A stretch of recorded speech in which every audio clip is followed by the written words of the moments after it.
Kain na tayo. Dio! Masarap. Grabe, lakas. Very big talaga. Daming itlog niya. Nalaki ng itlog. Pinuha ko lahat to. Ayan.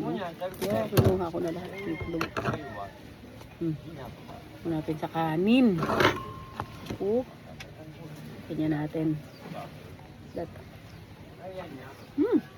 Bong. Ano kayo?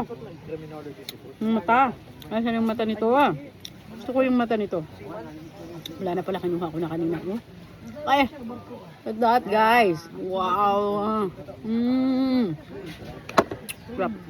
Sana dumating na, dumaong na yung nanguha ng pusit para makabili tayo ng pusit. Dahil may pusit daw dito. Naubusan na lang doon sa palengke. Kaya wala tayong nabili kanina. Sana dadaon na.